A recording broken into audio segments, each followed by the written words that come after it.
Go ahead, Troy. When I got tenure, I made one request to the university. I'd never requested any furniture or anything like this my entire career. I had this crappy whiteboard, and I was like, I want a really nice blackboard. I want that fancy chalk from Japan, Kaguramoto chalk.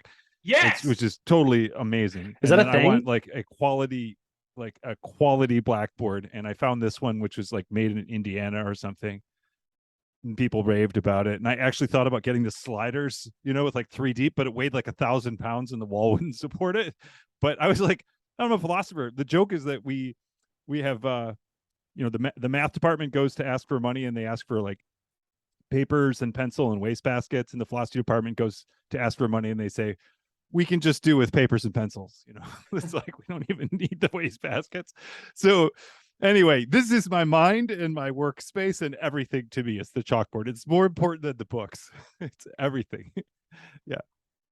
I was going with Adam has the best background because, clearly all those books shows his intellectual superiority. That's why we show off our books, right? But the chalkboard, I think, is like a next level of like, you're smarter. Like, we gotta make sure, just give Troy the spot here.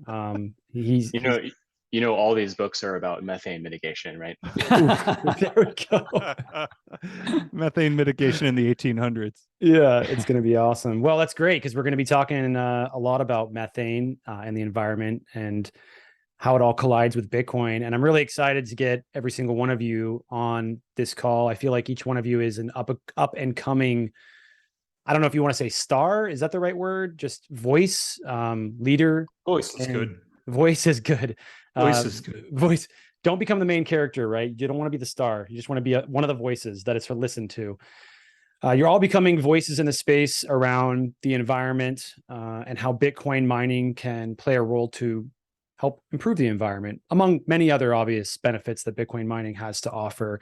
I, for a time, have felt like this is probably the most important conversation in Bitcoin right now, to discuss that not only is Bitcoin not bad for the environment, it is a massive net positive. I've spent the last year or so really updating myself on the problems that we face environmentally, and also how Bitcoin can solve some of those issues. And several people in this call are each of you really is either designing something, or has designed something, or is funding something, or is building something that has a direct impact on this story. And so that's why I'm really excited to have each of you here. I'll announce your names just so that everyone can get an idea of who you are, and they can look you up if they want to learn more details. But we've got Adam Wright, Vespian Energy. You can wave your hand. Nathaniel Harmon, doing the OTEC research in Hawaii. Can't wait to come visit you. Troy Cross, BPI, and Reed. Are you still a professor at Reed? Did you quit yet? Oh, you're muted. Yes, I'm still a professor. I'm teaching a class on the philosophy of money next semester. I'm still doing some lectures, advising theses. I'm still working, basically. Okay. All right. Well, we'll retire you soon enough. And then last but not least, we've got Daniel Batten, doing climate tech, VC, venture capital. That's the name of your VC fund as well, correct? The name of the VC fund, and this is a bit of a drum roll moment because we've only just decided, is going to be originally named CH4 Capital. There we go. Excellent. I don't think it could get any better than that. I'm going to go through a series of, really quickly, just to start us all off, a series of statements that I feel to be true, but I am not the expert. The four of you are much further down the expert train and also involved in this environmental story. Probably before I even paid any attention to it, you were all figuring out how to have a positive impact on the planet. But I'm going to list off these statements that I've come to these conclusions. And I would love if anybody in here can say they disagree with any of these statements. And then we'll kind of go into talking about each one of them. Okay. From my last 6 months to year of studying Bitcoin and the environment, I have come to these 7 conclusions. Bitcoin mining can do a lot of good for the environment. It has the potential to help enhance renewable operations and economics. It can reduce greenhouse gas emissions from oil and gas operations. It can also reduce emissions from landfills, wastewater treatment, and agriculture. It can recycle heat to be used for greenhouses. It can use recycled heat also to help reduce the cost of operations for specific energy operation assets. Wink, wink, Nathaniel. It may also be able to go carbon neutral and even maybe one day carbon negative. Anybody disagree with any of those statements? Fine if you do. I'm totally open to any sort of challenge at this point. I'll give you 15. I don't disagree at all. I just wanted to modify one of those statements, is that, the day that Bitcoin goes carbon negative, literally like 5 seconds later, it's going to go the day that it goes carbon neutral, 5 seconds later, it's going to go carbon negative. There's no world where Bitcoin stays at carbon neutral, right? It's going to start carbon positive, which where we are today, and it's going to trend carbon negative. So the time that it actually stays on carbon neutral is going to be super, super small.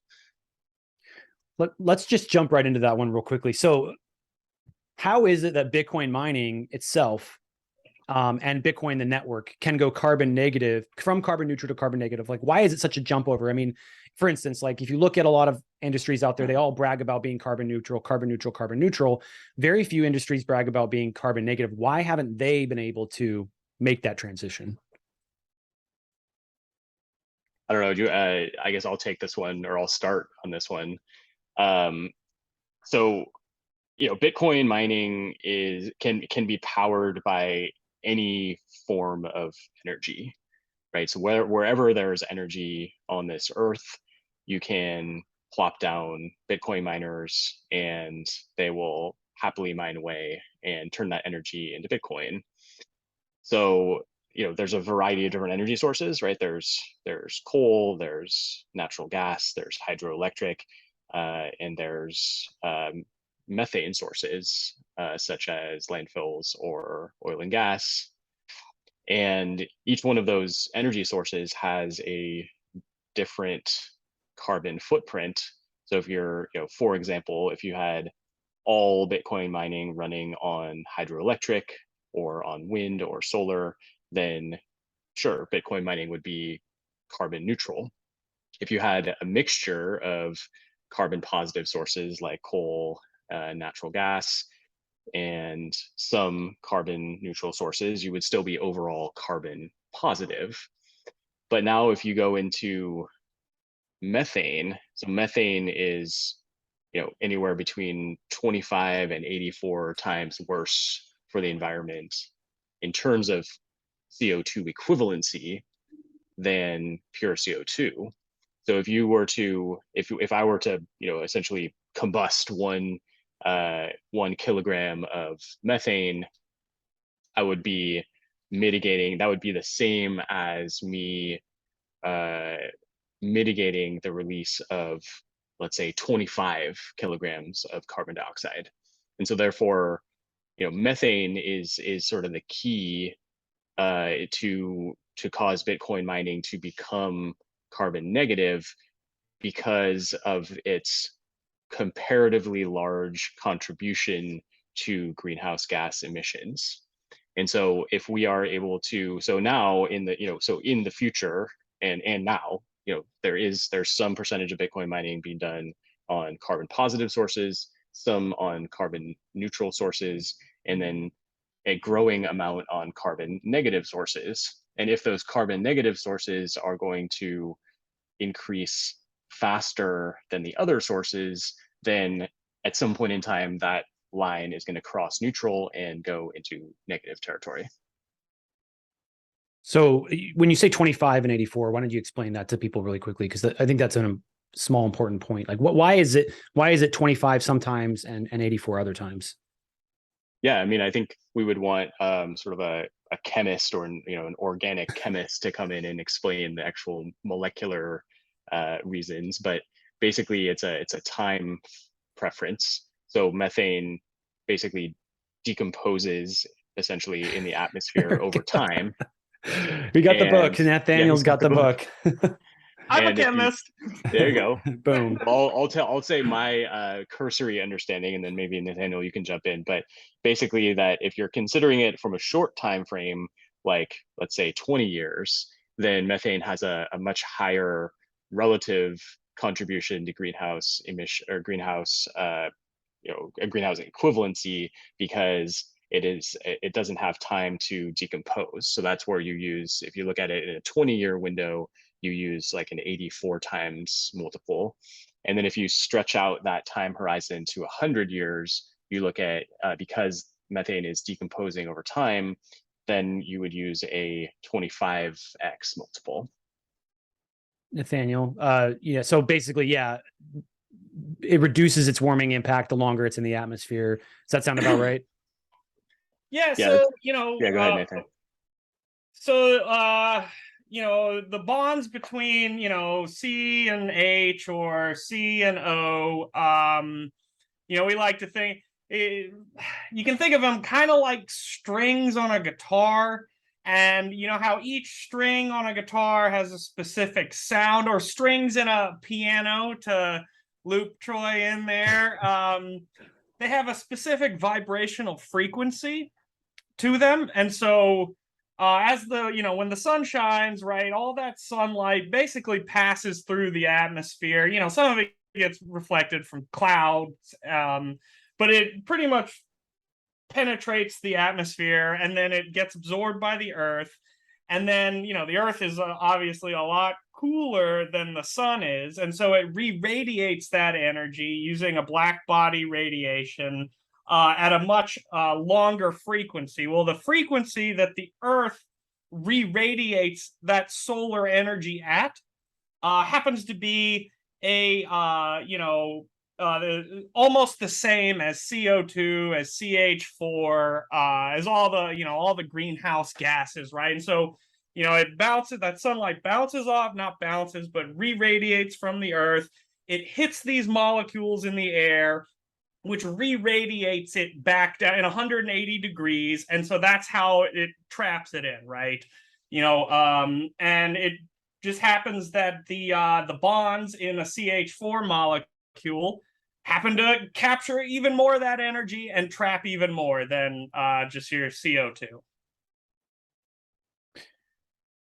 So it's put simply just is better or whatever way you want to look at it, worse at radiating heat back to the earth, and thus, because it's 84 times worse or 27 times worse, depending on the time scale you're looking at, when you remove some methane from the atmosphere, you can kind of say a carbon equivalent. And this is kind of something that I've seen Daniel talking a lot about here, is this carbon equivalent stuff. It's like, it's not literally carbon. And I think everyone has started to use kind of like CO2e on Twitter recently, right? We're all like updating our language. So me especially, so that I don't say the wrong thing. So I get the facts right. But 84x the amount of, but it's actually not the direct amount though, right? Because it's not 84 times better than carbon when you when you mitigate it, because you're actually turning some of the methane into carbon itself. I think there's somewhat of a calculation difference there, isn't there, Daniel? Yeah, there's a bit of a calculation difference, and it's not something that I would attempt to explain verbally. But for people who are interested and it's, the interesting thing is sometimes people say, well, this sounds like carbon accounting. And the key thing is it's not accounting. Carbon accounting is when you use offsets and you say, hey, we're going to buy some trees that may or may not have been planted anyway to offset our carbon emissions. So we're not achieving carbon negative by using carbon accounting. We're achieving carbon negative by using basic maths and chemistry, which is when you have a substance which is 84 times or 25 times more warming than carbon dioxide in the air, and you stop it from going into the air, and you combust it into carbon dioxide, which is still not ideal, but it's a whole lot better than methane. There's an incredibly net positive benefit to the climate and an incredibly net negative benefit to carbon emissions. So the really key point is this is not carbon accounting, it's carbon chemistry. Methane is a hydrocarbon, as Nathaniel said. It's a whole lot more warming than carbon dioxide because of the way that it reflects back the energy to Earth. And so, to your point earlier, there's very few technologies that can actually utilize that methane. and Bitcoin mining just happens to be one of the few of them. Adam, I was kind of curious to know what calculation you came up with, but the other key point you were saying at the beginning, Dennis, that one day we will become carbon negative. Well, we can actually calculate when, or at least we can project when we think that'll happen, because we can look at trend lines. We can look at the amount of flared gas emissions that are now being turned into combusted fuel to run Bitcoin miners. And we can look at how that's ramped up over 2 years. And then we can look at what Adam's doing at Vespine, and we can look at the pipeline of people who want to mine using wastewater or landfills, and we can put that into a pipeline, and we see, okay, there's 1.5 megawatts that are coming online the end of this year, and then it looks like Adam's got another one lined up in the next quarter of next year, and then there's this other person doing it here, and we can actually start megawatt by megawatt to calculate, because every time a megawatt of power is using methane, we can calculate exactly how much CO2 equivalent that's going to take from the entire Bitcoin network. And using that calculation, we can come up with even a date based on the trend line. Now, of course, it's a date, it's projected. Trend lines can change. They can be sooner or they can be later.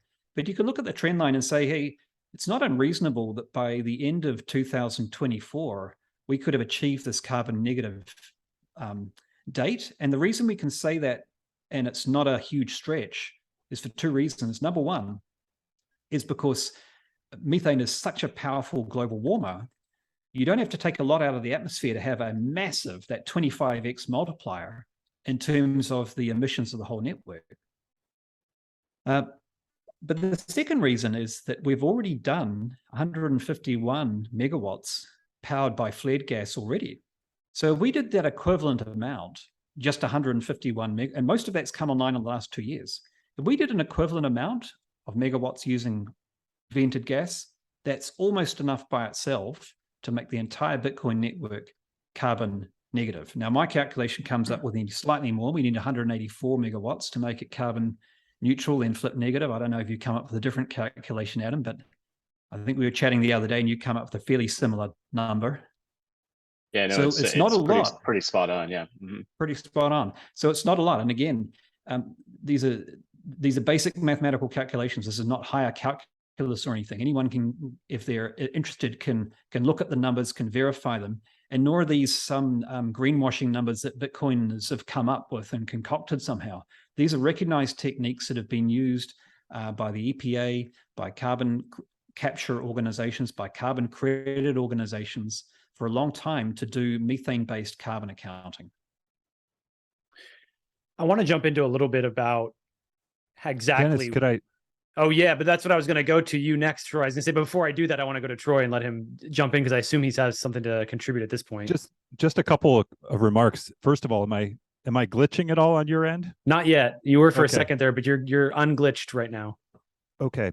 Yeah, a couple of thoughts. First of all, just an easy picture that's in my head for methane and CO2. I think of them both as sort of blankets. The methane blanket is a very high insulation blanket. The CO2 is kind of a leaky blanket. And but the methane one is like moth attractant. So the moths kind of eat it over time, leaving the CO2 blanket. So the CO2 blanket doesn't warm you as much, but it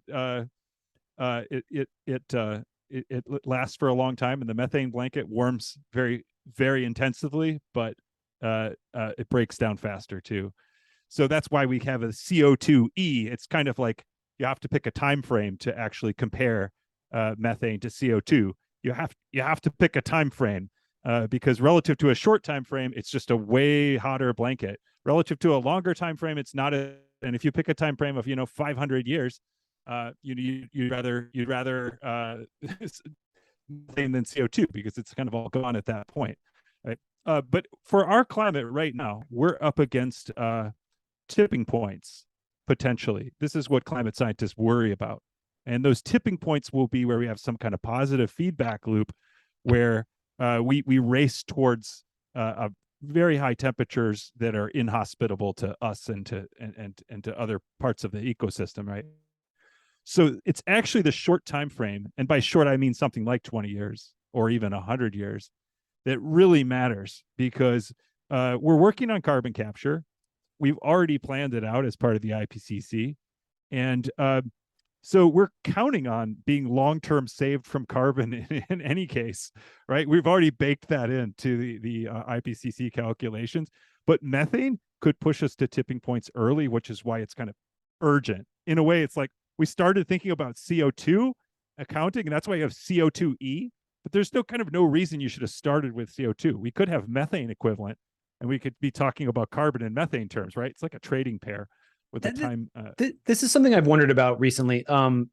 Like why all of a sudden, like, because to be honest, like when I was in college for like one trimester, because I dropped out and couldn't finish it. But while I was there, I wrote a paper on the methane emissions coming from agriculture, specifically focused on cow farts, because I thought that was interesting and funny at that time. Cow burps. Cow burps. Sorry. Only apologies. the second hind gut produces methane. It's burps from the regurgitation.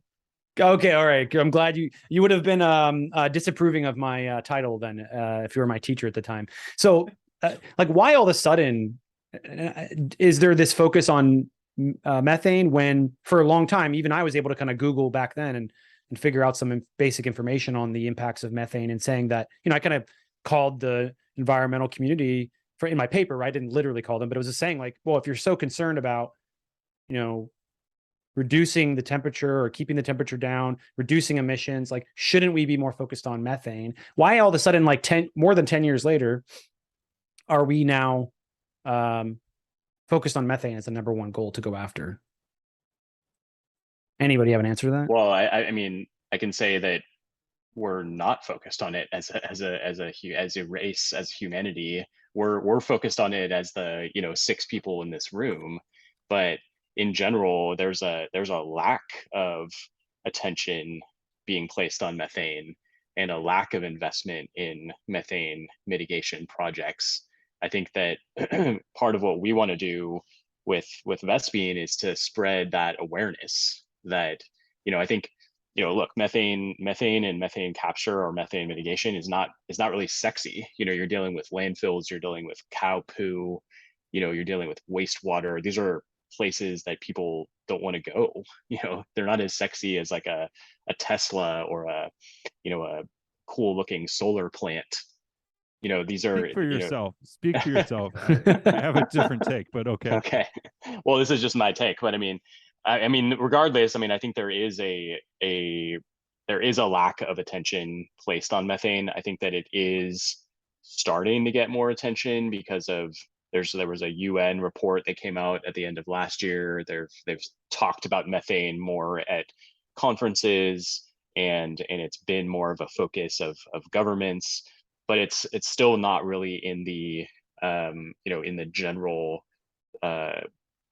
it's not a general topic of conversation amongst environmentalists, more so than other technologies. I mean, that's fascinating. We have new satellite imagery too that has updated. I think, Daniel, you've written about this recently too. We're shocked to find again and again that the methane problem is more severe than we thought in different aspects of life. So the trend lines are really disturbing. The increases in our estimates. So yeah, we're approaching a flippening of methane and carbon, both in terms of its actual warming effect and its perception and the urgency. And I just to step back, I think you asked a really, really great question. I want to come back to. It was a brilliant question, which is like, why don't other industries go carbon negative? And I think the answer is industries use energy. All industries use energy. And it's using energy that creates demand for fossil fuels. And the best you can do without something like methane is neutrality. So the goal of a campus like Google or Google data centers is to get to carbon neutral, and they do that by incredible efforts building out new power supply to equal the amount that they're drawing. That's the plan ultimately. Add generation as much as you use and make it all renewable. But what Bitcoin mining allows us to do is monetize methane. Take a waste product and create energy with it. So Bitcoin is an energy intensive industry. Guess what? All industry is energy intensive. There isn't one that isn't. We're more energy intensive. But why haven't these other industries gone carbon negative? Well, they can't use the methane profitably. That's the problem. They can't. What Adam said about where this methane is in landfills, in wastewater treatment facilities, on farms, highly distributed, small scale, hard to get at, hard to convert to electricity in a profitable way, in a way that solar is. It's just not useful energy for most industries. You can't set up a steel plant next to a dairy farm. That's not going to happen. So I think it's a great question. It really, you almost like start there. Why aren't people carbon negative? Because they can't actually use methane for energy. Very little of it gets used. Maybe, what did you say, Adam, 500 landfills? They're producing electricity out of 2,600 in this country. So it's a very small percentage of methane that gets used for energy. We have an industry that is able, because it's scalable, portable, and flexible. It can go to where the methane is, and it's the only industry of its kind right now. Although that will change over time. It's the only industry of its kind right now with that level of portability, scalability, flexibility that can monetize that source of energy. What we have is a kind of an incredible, lucky event where this CH4, which vibrates at the kind of wrong frequency in terms of warming, also can be combusted into energy. That's the miracle. CO2 can't be combusted. You can't burn CO2. So we're not getting energy out of CO2, but we can get energy out of methane. So we get these two warming gases, approaching an equal contribution to warming. One of them can be turned into electricity. The other one is the product of turning other things into electricity, right? So we're here to lean on, our industry can lean on the molecule that turns into electricity when you combust it into something less warming. And basically, if we can affect the shift that Adam and Daniel are trying to affect, we'll shift the industry from using sources that produce a warming gas to using a warming gas itself to power the network. Yeah, there's a couple of points I want to make. I think that's really well expounded upon. And I hadn't thought about it in those terms before, but you're absolutely right. How incredibly fortunate that something as heating as methane happens to be usable as electricity. What the United Nations said, the United Nations Environment Panel said last year, they said that methane reduction now represents our strongest lever to reduce climate change in the next 25 years. So you're absolutely right, Adam. Outside this room and the IPCC and the UNEP and a few other environmental organizations, there's not a lot of people talking about methane. That's a problem. That has to shift. Within Climate Tech VC, out of 100 cents in the dollar, 2 cents goes into methane mitigation, even though it's approaching a flippening, as Troy said, in terms of its global heating potential. So that's got to change. And the key thing the UNEP says is, they said it's not instead of all the initiatives we're doing. Like, if we only focus on methane, we've still got a problem. We've still got a huge problem. So it's both. It's a both and. And sometimes it's easy to get confused in our thinking and think, well, aren't we shifting the focus away from mitigating CO2? No, absolutely we're not. So no one in this room would dispute the fact that we need to do everything in our power to reduce CO2 emissions overall. And everyone in this room would absolutely agree that in parallel to that, if we don't also urgently mitigate our methane, then it's going to be too late. So what this is doing is it's buying us more runway. It's not going to solve climate change. No way. And I don't think anyone here is claiming anything close to that. But what it can do is it can buy us more runway. It can get us more time to solve some of these big challenging issues. Troy was mentioning feedback loops. The feedback loops are pretty scary, and we're starting to see evidence of them occurring already. And a lot of these feedback loops are occurring because methane's rising much faster than anyone thought. And in terms of why methane is starting to get attention now, really there were 3 events that happened in parallel. The first one is that we've discovered that, of course, of all these wildfires, methane's not going away so fast anymore, because they've got these little particles called hydroxyls in the atmosphere. And they're, to use a Troy analogy, they're a little bit like dung beetles too, actually, because they used to mop up and sponge up all the methane and gobble them up and turn them into CO2. But now they're saying, hey, we've got a yummier meal. We can now feed off carbon monoxide that's coming from these wildfires. So that means they're not eating up the CH4, they're not eating up the methane. So the methane's hanging out in our atmosphere for longer. Wow. That means that even these global warming factors, they're going to get worse. It's not going to be 25 times higher. It might be 30 times higher or 50 times higher. It's not going to be 84 times higher over 20 years. It might be 100 times higher. So things have got more serious. That's the first thing. Second thing is there was a whole lot of satellite imagery, which was taken of landfills, which showed that we were emitting about twice as much as we thought. And the third thing that happened was a couple of papers in parallel, one that did some analysis, again, satellite imagery of the oil and gas industry, again, found it was higher than we thought. But there was another paper, I only just discovered it, but I'll share it with all of you, which was saying that the amount of methane that was coming from natural sources is actually a lot less than we thought. So it's like we knew all the methane that was coming into the air. We thought that about half of it was coming from natural sources. It turns out only a very small amounts from natural sources. So guess what that means? It means there's a whole lot more coming from human sources than we thought, which is good news in a way, because it means that whilst that's not a good state of affairs, it means we have more control.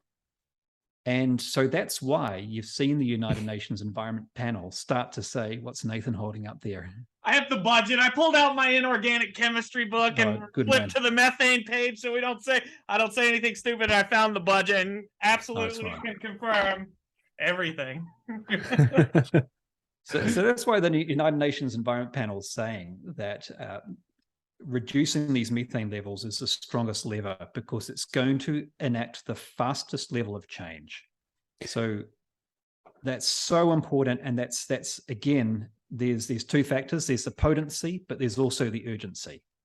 I want to go to, in just 1 second, to Adam real quick to ask about some of the potential, because we brought up landfill mining quite a bit now. And, obviously with Vespine Energy, that's where you're focused. But before we go there, I just want to highlight something you said there, which was really interesting. As someone who's very much kind of like, I call myself the ultimate, centrist. And from the other side of the aisle on this conversation around the climate, oftentimes people have, the goalposts have moved. I will admit that. And they've moved from, the climate's not a problem to, it's a natural thing and we can't stop it. And there's nothing that we can do. And that we can't have a big enough impact, and we shouldn't really dramatically go after industry, dramatically go after, fossil fuel industry, because really we're just shooting ourselves. This is kind of inevitable. And what you're saying in just a brief, little piece on the end there was that it might not be true with the methane conversation. It might be that we are contributing how much would you say, the majority, or at least enough to have a dramatic impact on climate change? Yeah, that latest paper, and I'll pull it up, not now, but I'll share it on Twitter. It's saying that we humans look like we're contributing the majority of the methane emissions in the world now. Wow. Okay. So the problem is bad. It's getting worse. It's getting worse. And it's our realization and understanding of how bad it is also, again, getting better, getting worse. We're understanding the problem is much bigger than we previously realized. And it already summarized the level. It's like carbon dioxide emissions, they're trending like a straight line. Methane's going parabolic. Because of the wildfires, amount of time it stays in the atmosphere in particular is also increasing. I'm gonna have to deep dive into the wildfire thing, and we just had another wildfire here. Troy knows, in Oregon. Fortunately, not as bad as that one we had a year or two ago, which was just like, I was in my house and my eyes were like red and my nose was bleeding, and I'm in my home because the smoke was so bad in our city. That's how bad it was. And we weren't even that close to the fires. They were just, the whole state was on fire. So blowing our direction. But let's jump to the potential here. Like you're talking a lot about methane. There's a lot of methane out there.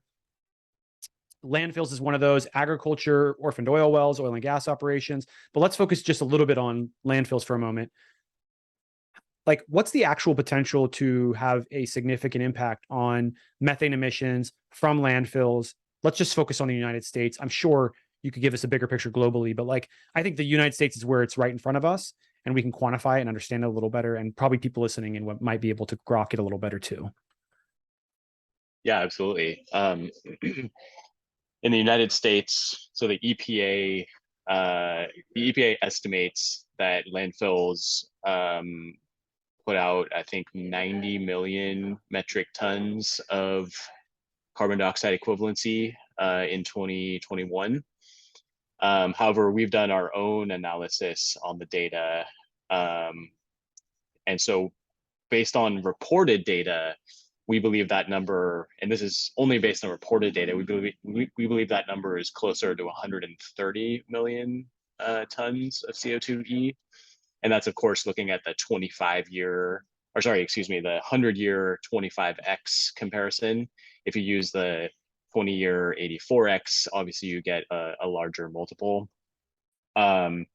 But again, that's based on reported data. You can go to the EPA's website, download what's called the LMOP, or the Landfill Methane Outreach Program, and you can, get data for every single landfill in the United States, and their exact, size and methane emissions. A lot of these landfills don't actually report their emissions, but you can back calculate the emissions based on the amount of waste that's either in place already, or the amount of waste that's added on an annual basis, and you can sort of back calculate that.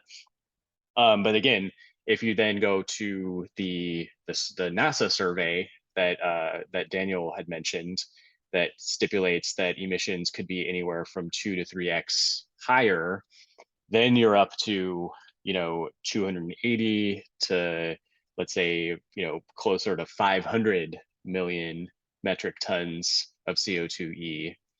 And that, like, just to put that in perspective, I think that there, some estimates of, I'm not sure what the current kind of accepted amount of CO2e from Bitcoin mining is, but I think it's somewhere in like the 30 million tons of CO2e. And so that means about 27. Yeah, okay. So 27 million. So that means, let's call it 30 million for ease of calculation.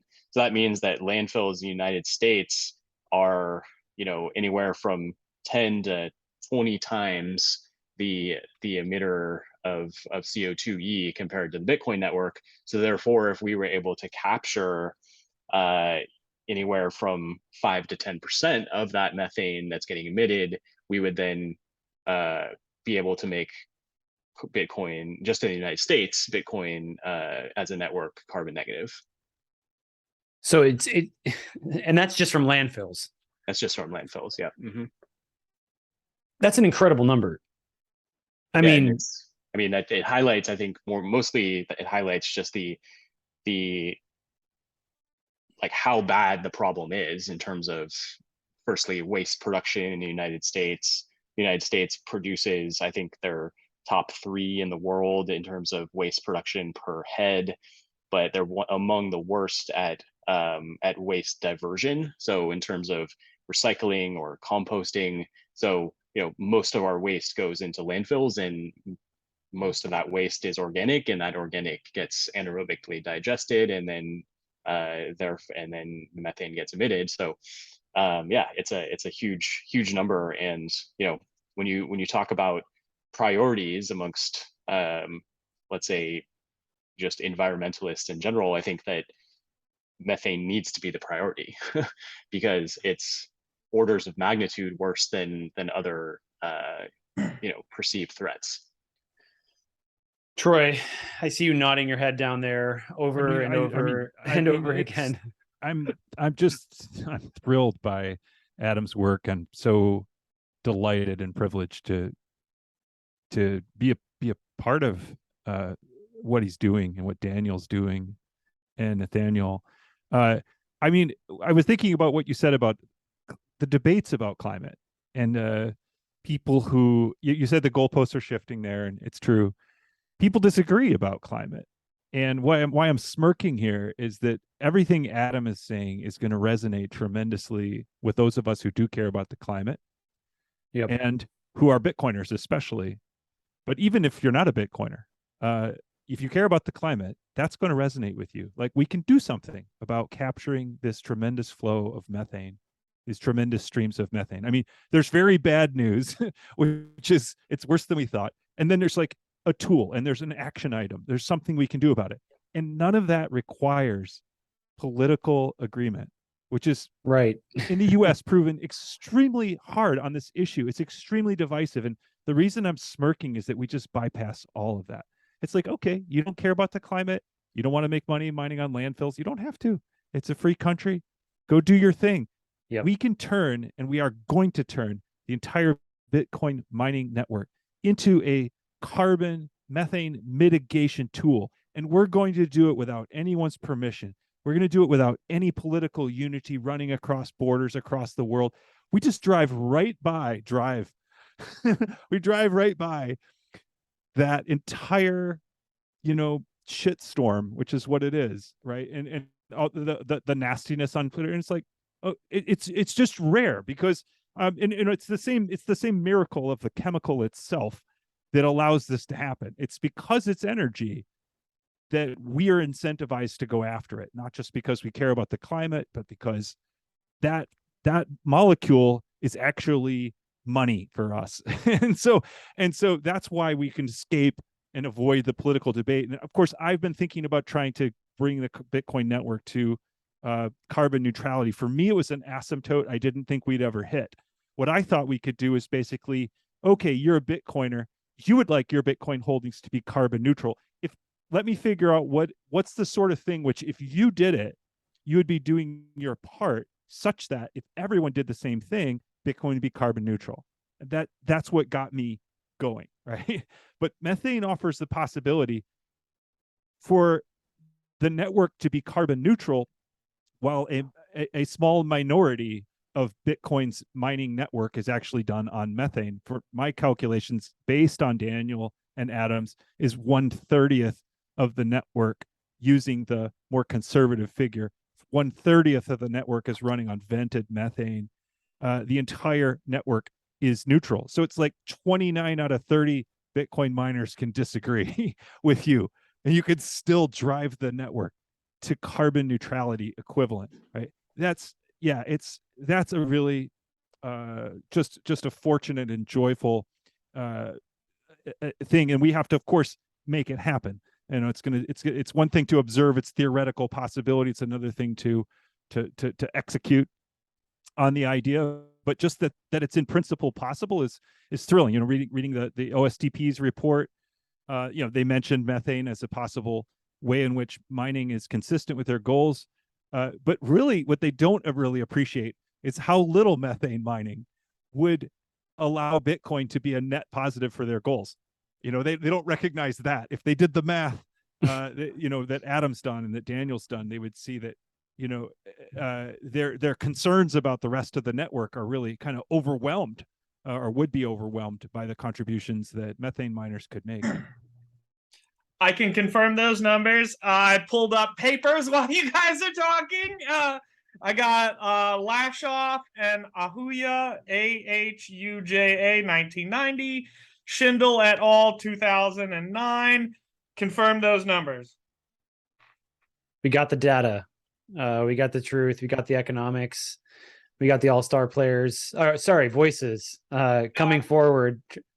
I think another reason we don't like to talk about methane is it brings up some really uncomfortable conversations about our meat consumption. And this is coming from somebody who eats meat a lot. And if we want to do something, if we're not just the methane from ruminants, it's also as the climate warms, well, what happens to all the permafrost? There's a lot of the methane potential there and then there's the claf rates. I looked that term up after you messaged it. Why don't you explain that? Because when I Googled it after I saw you tweet it, I was like, oh shit, this is insane. Oh, let me pull up the part in the book about it. So there's a lot of methane trapped in the Arctic, in the continental shelves up there. And as we warm the climate, we can destabilize these methane shelves. And see, where's the exact number? Because there's a lot of evidence that the last transition from an ice age to a massive warming period about 10,000 years ago came from a destabilization of these clathrates. I mean, the global warming potential, if these things go, I've always thought that I came up with an idea to take the world hostage by planting explosives along these continental shelves and intentionally destabilizing these things, because if they go, that's game over. I mean, it's absolutely game over. Hopefully YouTube still lets me post this video now after you're threatening a terrorist attack on the entire planet, trying to destabilize and send us to spiraling into global warming that will destroy all inhabitable parts of the planet. So design inspiration for our first OTEC plants are modeled after the Legion of Doom headquarters. There you go. Nice. Yeah. It's all starting to make sense now. The beard, everything, it's coming together. It comes out of the water. It's all clear now. At least we know we have a scapegoat. If all else fails, we can just blame everything on Nathaniel. I wanted to go back to something, so many things that people have said here. But one of the things that Troy mentioned was the audience and who you're speaking to. For a long time, Troy knows this. I even went back and looked at some clips from our January. Did you know that was only in January that we spoke, 2022? It feels like it was years ago, honestly, because you've come so far into the future. I've aged like a decade. I mean, yeah, you're like, run all over the planet, talking about the benefits of Bitcoin mining to environmental groups and on stage trying to convince various individuals that Bitcoin mining is good and moving to proof of stake is not an option. But I remember you saying, well, I looked up the clip, so I don't remember it. I just remember from, a few hours ago reviewing the clip, but you said you can't start by saying to the folks that you guys are going after and trying to get on board to Team Bitcoin that there is no climate emergency and that this is all a scam and, get over it. You can't fix this problem. That's not how you're going to win people over. But now you're smirking, right? You're smirking at the potential, I think, and the feeling like this log jam, another term you used in our previous podcast, that this log jam is starting to break. Do you get a sense that it's breaking? Do you sense that there is some movement? Because I'll tell you what, when I met you and had that conversation, you were the first person who made me convinced that this was like something that was possible. And now we have 4 of you on this call, essentially, right? 4 of the same thought process on how we approach this issue, and others that I've met. There's not just these 4, but now all of a sudden it does feel like the log jam is breaking, and it does feel like you guys are starting the process of communicating to the people that care a lot about the climate. Anybody can jump in, but Troy. I think that's partly because of what Troy was talking about before, which is a really great point, which is normally, like, I used to do climate actions for Greenpeace and volunteer my time there, or jump on a protest or grab a loudspeaker and yell on a beach when we were protesting against deep sea oil drilling. And the problem with that is that you end up very aware of all the problems, but not really feeling like you can make much impact. Like, what's one lunatic shouting on a beach going to do to stop, a massive international multinational from drilling offshore? Whereas what Troy's saying here is the awareness of the scope of the challenge plus our ability to take action are proportional. And that's rare and that's really special. And so that's why you don't see long, gloomy faces as we're finding out that methane mitigation is much worse than we thought. Because whilst we prefer that it wasn't as bad, it's like, well, at least now we have a diagnosis. It's like, if the patient's ill, we know the patient's ill, the patient's called the world. Now we know the source of the illness. Now we can start the treatment. And the treatment is, let's get that methane out of our atmosphere. Let's stop it going in as fast as we possibly can using technologies that are available today, not things that may be available in 6 years' time. We'll keep on working on the perfect solution, which will be, I imagine, methane capture, so we don't need to have to burn it. But hey, while we're waiting for those perfect solutions, there's an adage in the environmental movement, which is that the perfect is the enemy of the good.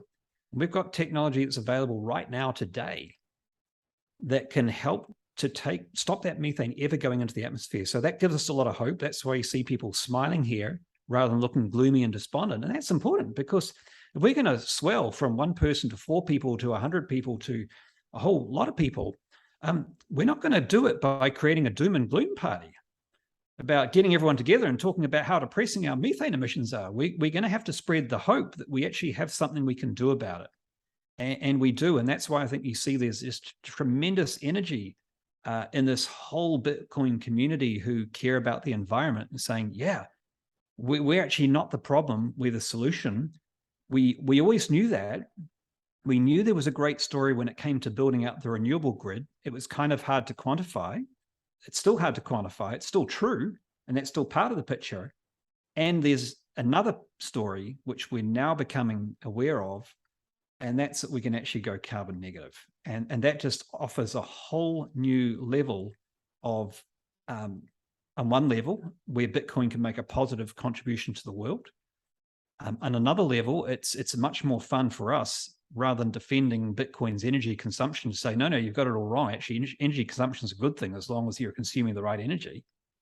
Right. And it's tremendously inspiring for people such as us who want to do something good for the planet, who all care deeply about the environment, to find out that the thing that we accidentally also care about happens to be something that can really do it. I mean, what a glorious accident, huh? I mean, I was truly delighted and surprised to find that a couple of things that I care about passionately, the environment and Bitcoin, actually coexist so happily. You know, I'm the ultimate pragmatist, centrist. I've said that many times before. And I can't even be more excited for people who have spent, their lives kind of fighting this fight, knowing that there is a solution that they can go after. Like you said, without permission, without the need for government subsidies, without the need for intervention, you can just go out and economically have a positive impact on the climate and on the environment. And from my perspective, I don't know, some of you are much closer to this story and much closer to this issue, but from my perspective, I've never seen anything like that before. I've never seen anything where you can day one economically have a positive impact on the climate. There's usually some sort of carbon credit tax break that needs to happen. And eventually maybe, solar gets there. It's becoming more economical. But even that's, at best carbon neutral, like we've said here a couple of times. Yeah. So I think it's fun to watch you guys get excited. That's all I guess what I mean to say. The closest kind of analogy is it's efficiency gains, right? We've made a lot of efficiency gains on just like insulation and making engines more efficient, stuff like that, where that's both economically a payoff and also it uses less energy. So we're used to this kind of a tool working in the direction of using less energy. What's weird about this tool is that it uses more energy, and yet, so I think this is why you said things are changing. I mean, very, very slowly. We have a huge uphill battle to fight for mind share, and we have an educational task before us that is extremely serious, because basically industries greenwash, industries generally pollute, and they're going to try to cover their tracks in various ways. And that's how we're going to be viewed as apologists for an industry. Whenever there's an incentive aligned, that incentive is going to be treated with skepticism, as it should be, because it's earned that reputation for skepticism, right? And where we do have an alignment of sort of climate and money, either, as you said, it's created through a market for people to express their values and something like carbon credits, or it's created through regulation, or it's efficiency gains. This is new because it's an environmental and warming positive, which doesn't come from an efficiency gain and doesn't come from regulation, and it doesn't come from some device that we just made up for investors to press. So it's a brand new kind of capitalist tool to address the environment, right? And so of course it's going to be greeted with skepticism. It's going to get even worse once we flip this market, this carbon negative. And I don't know if we'll stay on the same trend we're on right now, but I love what you're doing, Daniel, projecting out the trends.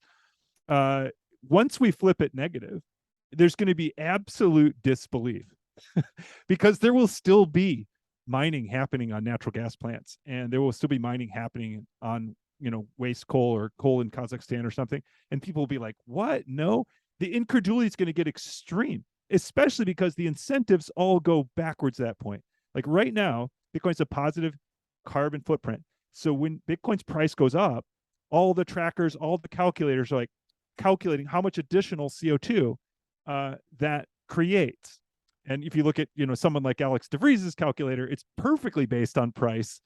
So as soon as price goes up, like his estimate of carbon goes up and down. It doesn't actually have anything to do with hash rate. It's ridiculous. But now plug this in reverse. Once the mining network is carbon negative, then the higher the price goes, and Daniel's mapped this out beautifully, the more CO2e is removed, right? the more we go negative. So then we're like, okay, when number goes up for Bitcoin, then warming goes down. The more number goes up, the more warming goes down. And then people are going to be like, that is not going to compute at all, because there's nothing else that's ever been that way, where like a commodity goes up in value. Imagine gold goes up in value, okay? And you're like, okay, now the effects of gold mining are going to be really good for the environment because the value of gold just skyrocketed. Like, no, everyone's going to laugh at you, right? But if we can do this with Bitcoin, that will be true of Bitcoin. But imagine the educational task that we're going to face when we Bitcoiners, and you're going to do this especially, Dennis, because of the way you are on Twitter, you're going to be blasting the world. I'm already Twitter. planning my tweets right now, Troy. It's Exactly, I feel like 3 in my head. Exactly. You can imagine the kind of blowback that we are going to have to deal with from those tweets. I'm going to be like, number go up, climate go down, or something like that, right? Like number go up. True once we flip the network carbon equivalent negative. That's what's astonishing, and it's also what we'll have our work cut out for us, even in explaining that. And it will just say one more thing: the goalposts are going to move on us too. Accounting for methane is tricky. Everybody here knows that. And the response you get, and I know you've received this response before, is something like, well, really, all methane should be like, we shouldn't be producing methane in the first place. And then when we are producing it, right, it shouldn't be burned into CO2. It needs to be disposed of in a better way. Just like pump it into the ground or something. We can't don't release CO2 in the atmosphere. So Daniel was saying, don't let the perfect be the enemy of good. I have a feeling that what's going to happen is we're going to reach such incredulity about our claims of CO2e that the goalposts are going to move. And I've already seen it happen, right? Literally, you should capture all methane. You shouldn't burn it in CO2. Or if it's already mandated that it be burned in a flare, then we should just mandate that. Like, you could basically, according to the Sierra Club way of thinking, you could eliminate all possibility of claiming negative CO2e right now by passing a worldwide law that all methane has to be burned. If you did that, then nobody could claim a reduction by burning because it's already mandated by law, right? So it's going to be interesting. We're going to have a tough educational task to explain, not only to make this thing happen and to flip the Bitcoin mining network CO2e negative, but to explain the accounting. This is accounting, not right. This is accounting, because even though the chemistry, like Daniel was saying, is not accounting, that's it's just a fact about these blankets and how warming they are. But what we're comparing what we're doing to, do we compare it to the existing state of affairs, or do we compare it to this like perfect world that would exist if you could just pass laws and then everybody would follow them, and do so, out of the ample funds that they clearly have for it, right? That's going to be tricky. That's going to be very tricky. Yeah, I think one of the other things that I can see happening is that people will say, well, it's terrible that you're doing all this methane mitigation because now it's just taking off the focus of what it should be. And that's the fact you've still got some people who are using gas and coal for Bitcoin. And so what we've got a responsibility to do is say, again, it's not an either or. we absolutely need to be transitioning, as the marathons of this world are, their coal-based mining into wind-based mining, into solar-based mining. Absolutely. So that'll still, and that should rightly still have pressure put on it. So when we flip carbon negative, I'm not going to be saying, hey, that's great, the heat's off us. I'm saying, hey, that's great, tick in the box. And we've still got some coal-fired burners. We've still got to get rid of them. We've still got to flip as many of them to renewables as possible. I won't feel happy until we're both no longer using any coal sources, any natural gas sources, and using as much methane as possible to be carbon negative. So the work doesn't stop, and we'll be continuing to say that work must continue. So again, this will be another head spinner with people, because people are used to this thing that, if you work with oil and gas to reduce their methane emissions, they're just going to use those profits to explore more oil. And so people are used to this either or world, rightly or wrongly, where in order to, if you do good here, then there'll be some evil that's somehow created by it. And again, we've just got to get away from this thinking. It's both and thinking. Yeah, I wanted to add real quick, Dennis, something that you had said earlier, which was with respect to kind of carbon credits or other types of government sponsored incentives. And so, so in the US, the main driver, let's say, for the main economic driver for large landfills that are producing a lot of gas is to basically sell that gas, refine the gas into pipeline quality, and then sell that gas as what's been labeled as RNG, or renewable natural gas. And so this is a US and I believe in Canada a sort of an incentive program that says for every unit of RNG, or renewable natural gas, that you create, you get what is called a RIN. And a RIN is a renewable identification number. And if you are now if I produce that unit of renewable natural gas, I own 1 unit of RIN. And this is basically an environmental attribute. And so I can now sell that RIN to an importer of fossil fuels. So companies like Exxon, or any of the oil companies will have these renewable standards that they have to purchase a certain amount of RINs from renewable developers to basically say that my import of oil is X% renewable. So it's essentially like a government, it's a government sponsored, EPA sponsored sort of carbon accounting system that incentivizes the production of renewable natural gas from landfills. And I would say that in general it is a good thing, because it's incentivizing the collection of methane.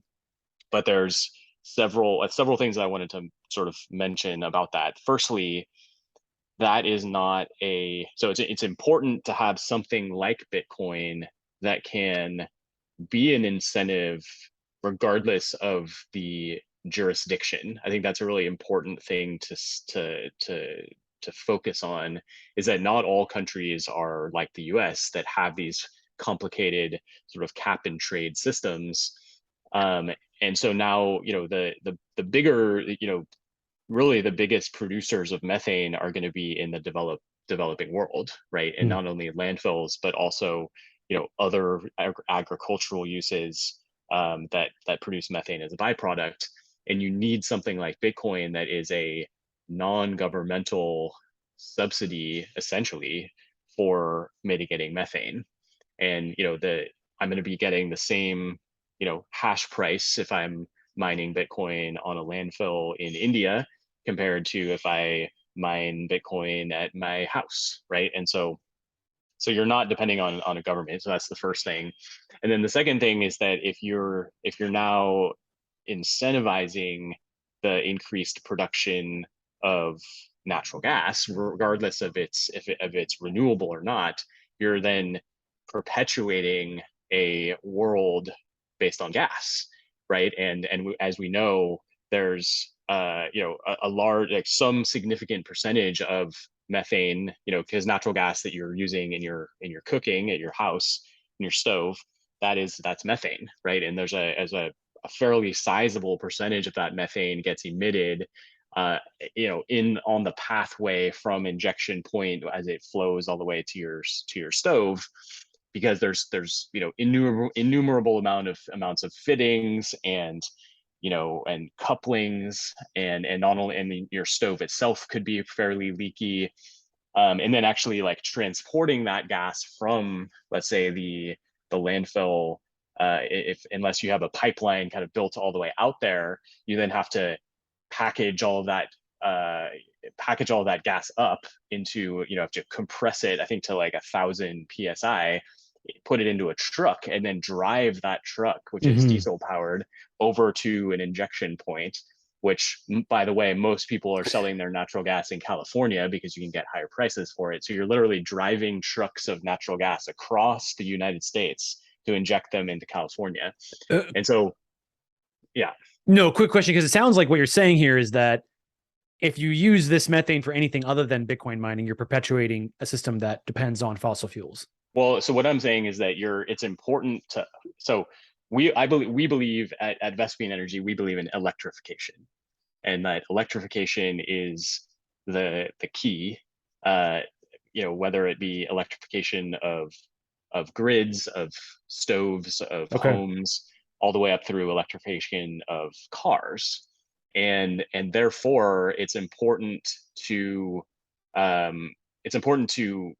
sort of sponsor electrification. And we believe that sort of perpetuating the use of gas is going to be, firstly, worse for the environment because of all these other transitory issues that I mentioned in terms of emissions coming out of the pipeline, trucking the gas. So it's much better for the environment to be mitigating that methane at the source rather than trying to bottle up those molecules and then send it somewhere, right? Totally. And so Bitcoin mining represents the fastest, most scalable way of monetizing that effort to mitigate those molecules right there on the site. The other method is, okay, I'm going to build a power plant, but if I want to build a power plant, now I have to build out all this infrastructure to get that electricity to the grid, and those timelines can take anywhere from 4 to 6 years just to get the agreement in place to like sell that electricity to the grid, and then it's a low margin business.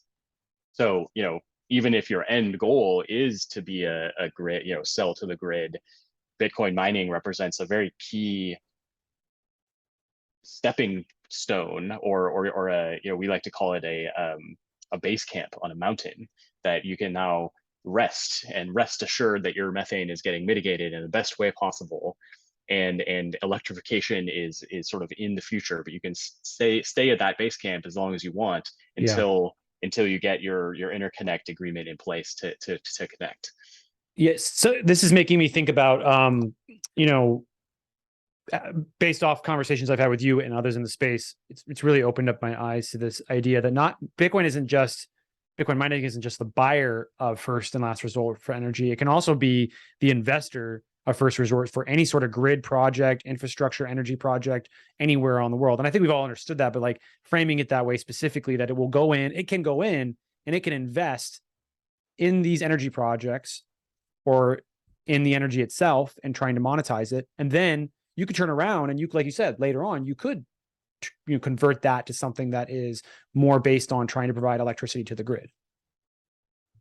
Yeah, I want to shine the light on what Nathaniel's doing actually here, because please, what you're talking about is it acts as a catalyst. Yeah, it acts as a catalyst, and we've, I think, all hit upon this remarkable fact that if you look at the grid, Bitcoin mining is a catalyst because it helps solar and wind operators who otherwise would have been unprofitable and couldn't get financing to get financing because they get a first customer before they get a grid interconnection.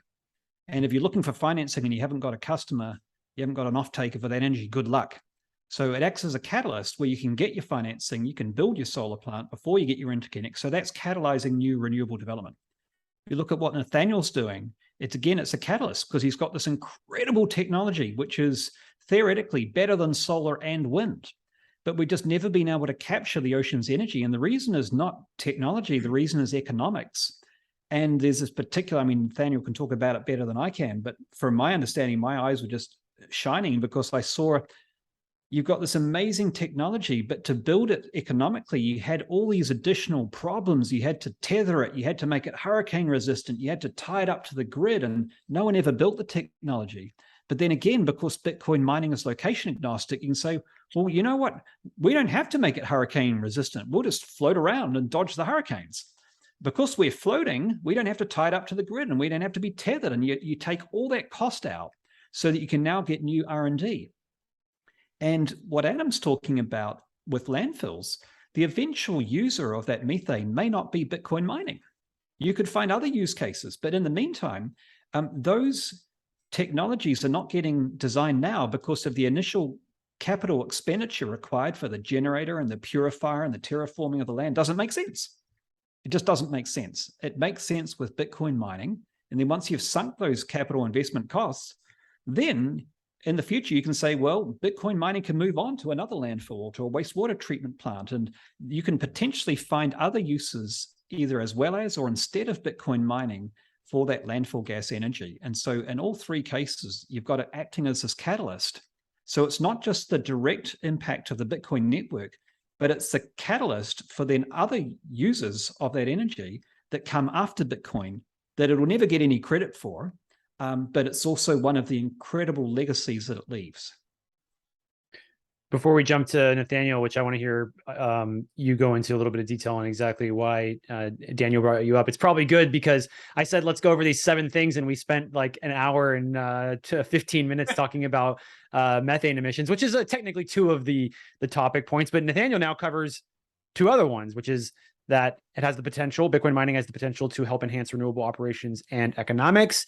And number 6, which is recycled heat can also help reduce the cost of operations for certain energy generation assets. So maybe lay the groundwork a little bit for what you're doing over in the beautiful state of Hawaii. The Pacific. Yeah.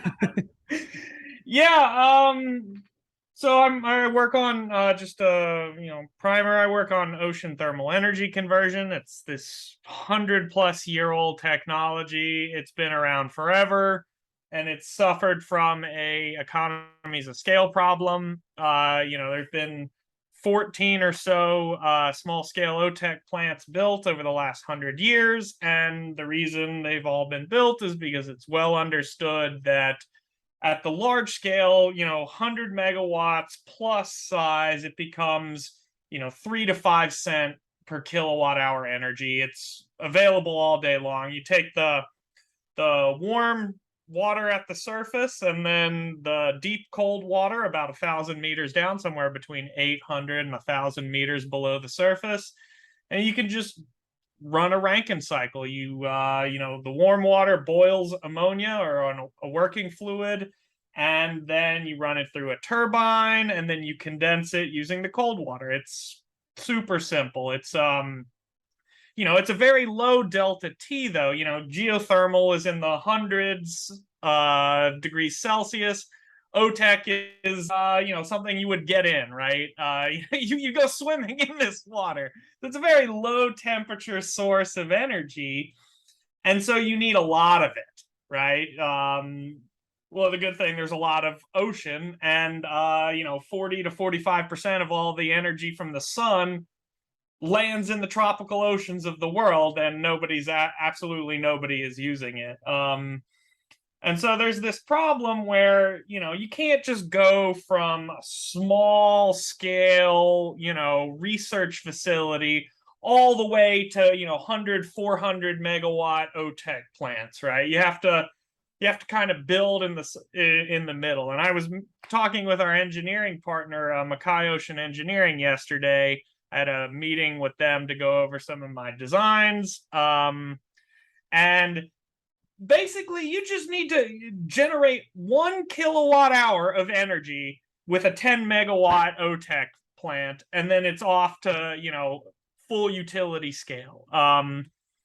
The problem is nobody's been able to crack the finances and the economics at the 10 megawatt scale. It's been essentially a complete financial loss for everyone who's ever tried, and so no one's ever gotten one funded. The cost of energy that it would produce at that small 10 megawatt prototype scale just be way too big. I'm paying 44 cents per kilowatt hour now. When you move to the Big Island, you're going to be paying 50 cents per kilowatt hour. Yeah, welcome to that. If I didn't have solar panels, I would not be running my AC right now, and it is brutal outside today. But yeah, it turns out that even at 50 cents per kilowatt hour, no one's going to buy that 10 megawatt OTEC energy. It's just too expensive. Well, a lot of these cost components can be just completely eliminated when you design one of these 10 megawatt prototype systems for Bitcoin, right? You don't need the 10 megawatt is not going to be designed to produce power for the grid. You just need to have a demonstration that it works at a sufficient scale. Just a single kilowatt hour needs to come from one of these things, but nobody's going to pay $200 million for a single kilowatt hour. Well, it turns out you can, by optimizing it for Bitcoin, you can cut this, the high voltage cable, because it's done offshore. You can cut the high voltage cable. You can cut the mooring, and we were talking about mooring costs and timelines. There, our partners Mackay are working on offshore wind. The timeline to get a permit for a mooring is 10 years here in Hawaii. Yeah, so if I wanted to have this 10 megawatt OTEC plant moored, we're talking about a decade. And then $100 million for a high voltage cable running 10 kilometers. I think what is the rule of thumb, like $400 per meter or something just absolutely astronomical for the cable, which and then of course you can, now that so what we figured is, hey, well, if we're not going to sell that to the grid and we're just going to mine Bitcoin offshore, we don't need to do this in Hawaii. We can take this to the equator and do a grazing setup where it just kind of floats along. And since we've been talking about carbon, negative, what's cool about OTEC is that if you're moving, a stationary platform has to dump all the wastewater. It's just water below the photic zone. Otherwise, it leads to eutrophication and you kill a bunch of things and you get ecosystem changes. But if you're moving, well, this deep cold water that you're pulling up to generate energy with, it's super nutrient dense. And as long as you're moving, you can release it in the photic zone, which by definition, you stimulate primary production. The phytoplankton uptake carbon from the atmosphere, from the upper ocean, and when they die, they take that carbon with them and sequester it for 1,000 years. Wow. And so we figured out that you could take one of these OTEC plants from Hawaii and move it to the equator. Now you can containerize the entire power plant, stick it on a barge because there's no hurricanes at the equator, which is great. Saves lots of money, lots of engineering time. You're 100%, basically 100% capacity all year round. And of course, it's a lot hotter at the equator than it is even here in Hawaii. The sea surface temperature is about 6 degrees Celsius higher. And so you can push more energy from the same system. And then I've also designed my own thermodynamic cycle. It's called the Harmon cycle because I'm a narcissist, of course. Where we, because it's such a low temperature system, turns out Bitcoin mining and two-phase immersion is right in that same, temperature range. So, we have unlimited hot, unlimited cold, but we can save tens of millions of dollars on heat exchanger costs, which is one of the other biggest costs. by reincorporating the heat from the miners into heating the working fluid. So it's like this perfect symbiotic relationship between Bitcoin and this technology. And all it needs to generate is just a single kilowatt hour, just one. You don't even have to run it after that one. Of course, we figured out it'd probably be pretty profitable to run it and mine Bitcoin for a while after. But after that single kilowatt hour, now you're building large scale, you're connecting them to the grid. There's all sorts of things you can do offshore with it. There's all this oceanographic industries, Manganese nodules. Yeah,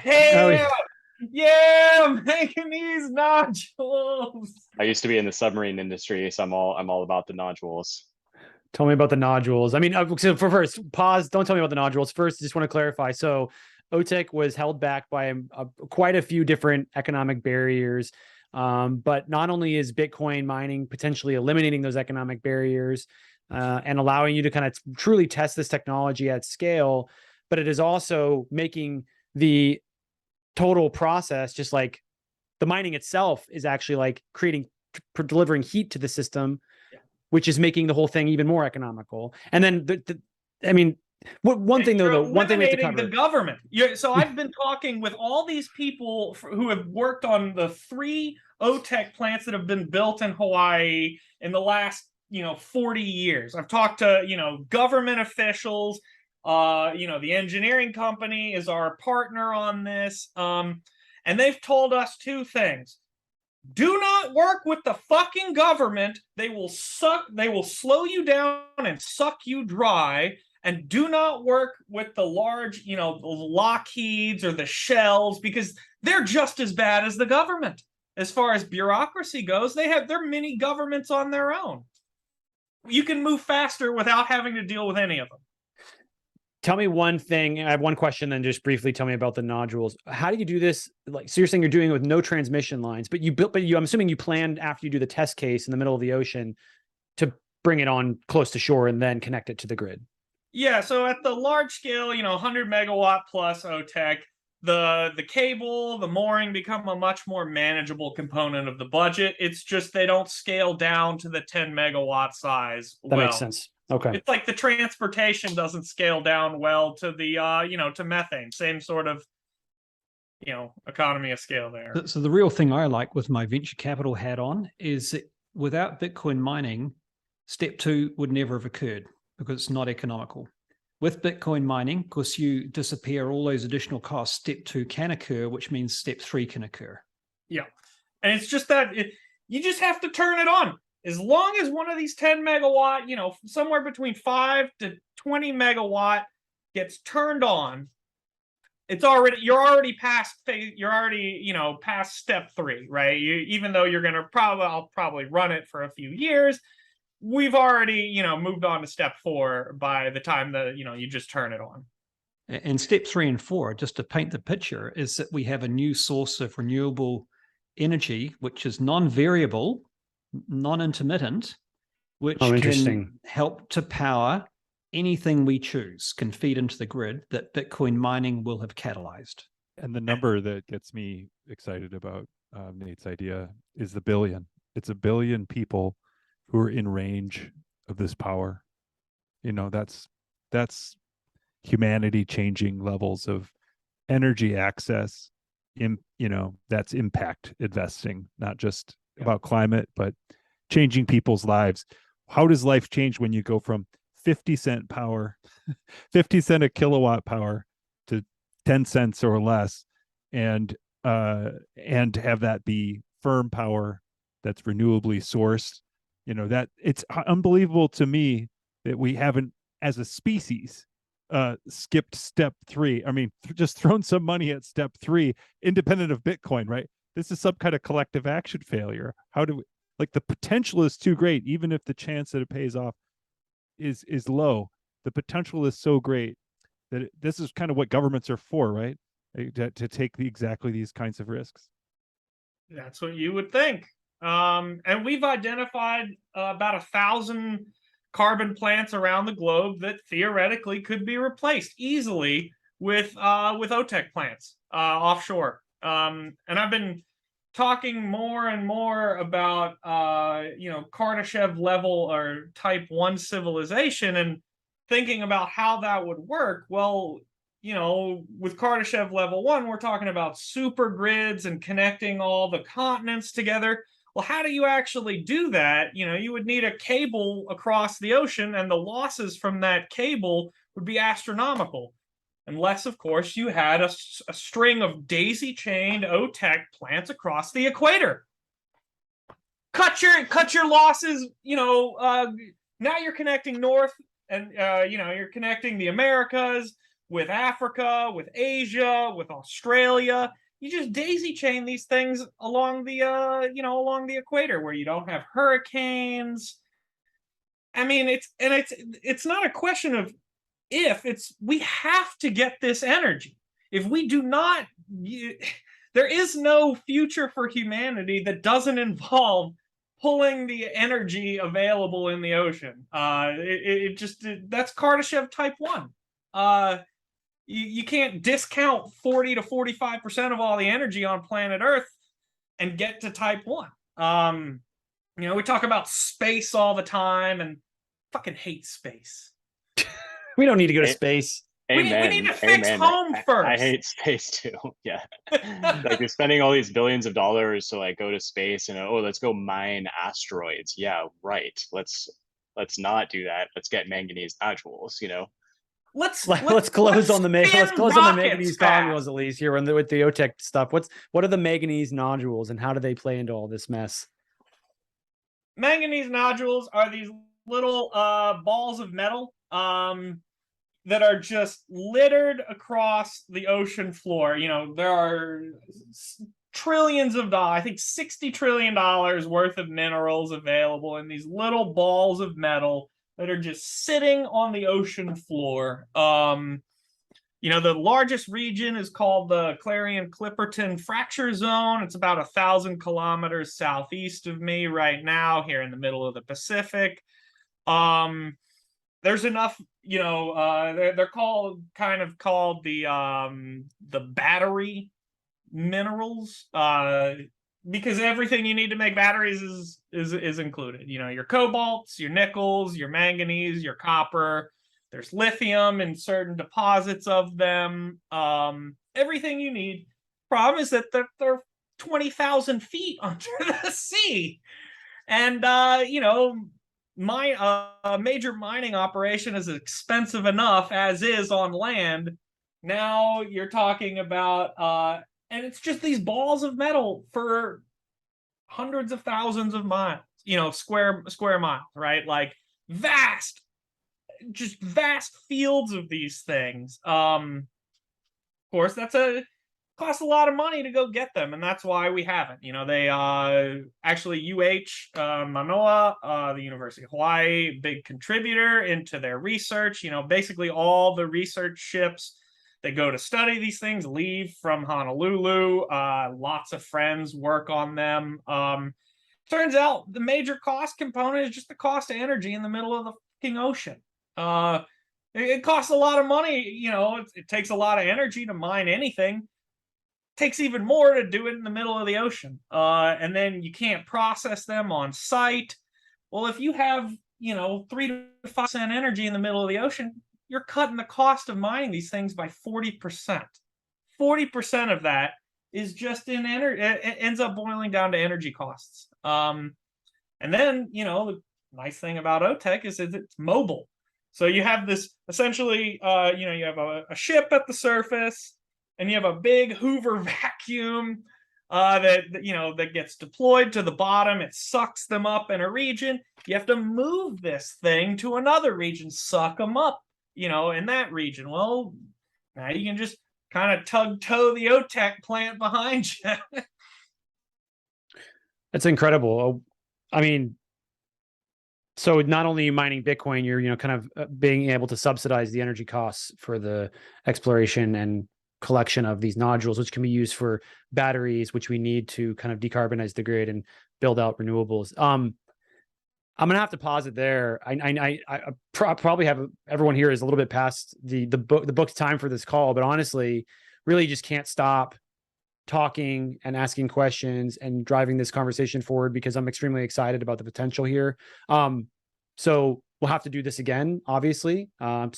Series 2, Daniel, Troy, Adam, Nathaniel, amazing.